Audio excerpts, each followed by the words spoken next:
What's up guys, welcome to my channel. My name is Nick Vazquez. I'm a realtor here in the GTA with Keller Williams. Here are the top 5 things to do in Mississauga.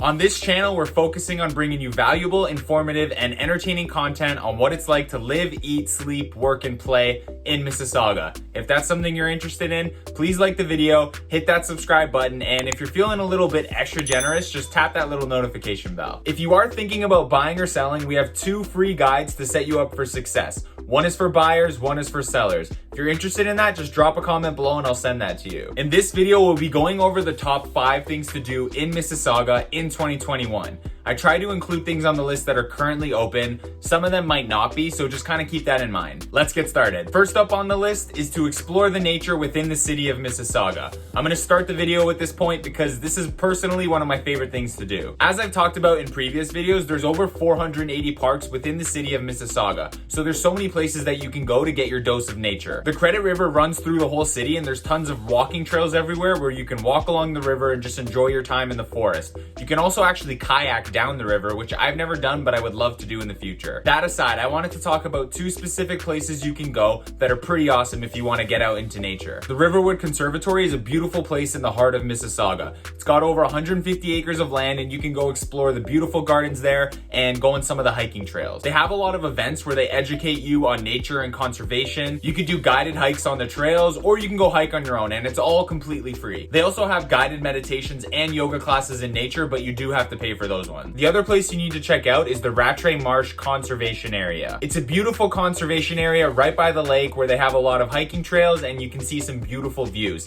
Maybe you'll get lucky and see some turtles or some deer. Again, it's completely free, so go check that out if you want to get out and spend some time in nature. Next up on the list is indoor activities. Now, I'm not going to touch on everything that you can do in Mississauga, but I am going to talk about some of the specific things that you might not be able to find in other cities. So you could do the typical things like go to the movies, go bowling, play laser tag, and all that, but did you know that you can actually go axe throwing in Mississauga? There's this cool place in the city called Bad Axe Throwing, where you basically get a lane and then you just throw axes at a target. You can bring your own food and drinks and just hang out with your friends and see who's the most accurate at throwing axes. There's also a place where you can go indoor skiing in Mississauga. It's called Alpine Indoor, and the best way to describe it is it's one of those waves that you can surf on, but they don't really move forward. They're just kind of stationary. It's like that, but for skiing. So they have a track that's supposed to mimic going down a hill, and you can just go on it and learn how to ski or just hone your skills. Mississauga also has a place where you can go indoor skydiving. It's called iFly. It's basically just this giant tube that just blows up a ton of air, and when you go into tube, it's supposed to feel like you're skydiving. Obviously, it's probably not going to compare to the real thing,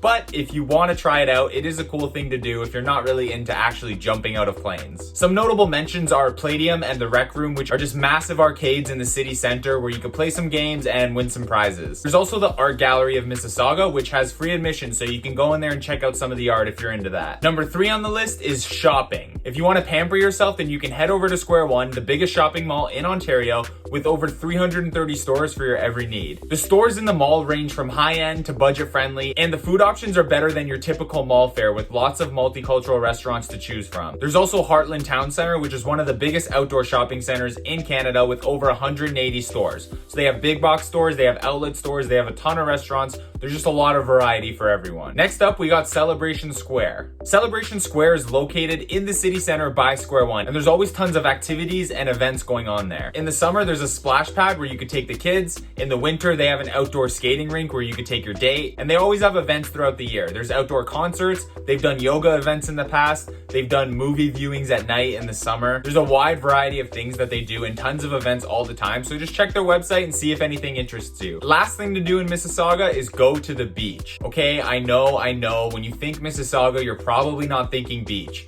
But Mississauga does have 22 kilometers of lakefront access, and inevitably there are going to be some beaches there. Don't expect any Caribbean quality beaches here with the crystal clear waters and the white sand. But to be honest, the beaches aren't that bad, especially if you want to go for a quick day trip on a hot sunny day. Some of the notable beaches are Jack Darling Memorial Park, Richard Memorial Park, and the Lakefront Promenade Park. The beaches are not too big, but they're still pretty nice. All these parks also have lots of nature to explore, walking trails, and picnic areas. Jack Darling has a windsurfing launch pad, a splash pad, some tennis courts, and a walking trail to get to the Rattray Marsh Conservation Area. Lakefront Promenade also has a splash pad as well. Now, I do want to warn you, if you are going to go to the beach and go in the water, I just want to let you know, the water is freezing cold. Even in the middle of summer, water is freezing. So consider yourself warned. Now, I know I already quickly went through 5 things, but here's a bonus thing you can do. You can go explore Streetsville and Port Credit and see what they have to offer. Streetsville is a cute little town with local shops and restaurants. It's also right by the Credit River, so there's lots of parks and walking trails there as well. One notable mention is the Tea Room, which is this cute little restaurant where you can get some sandwiches or dessert with your afternoon tea. It's located in an old architectural building, and it's a cool place to spend some time if you're into drinking tea. Port Credit is the village on the lake, a beautiful place with so much to explore. There's tons of local restaurants and shops as well, great nightlife, beautiful views of the lake, lots of walkways and walking trails, a marina, and the iconic red lighthouse. You can never be bored in Port Credit. There's just a lot to do and see. Anyways, guys, that's gonna wrap this one up. If you are thinking of moving to Mississauga or the Greater Toronto area in general,